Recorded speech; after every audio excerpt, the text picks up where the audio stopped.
Ar esate pasiruošę įtemptai kelioniai į tamsų žmogaus paslapčių pasaulį?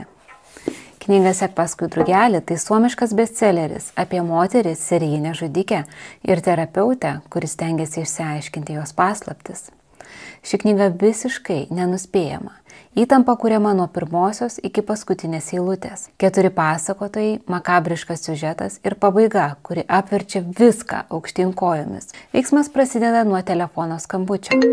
Klientės balsas tylus, silpnas, atrodo lyg jis skambintų iš paties kapo.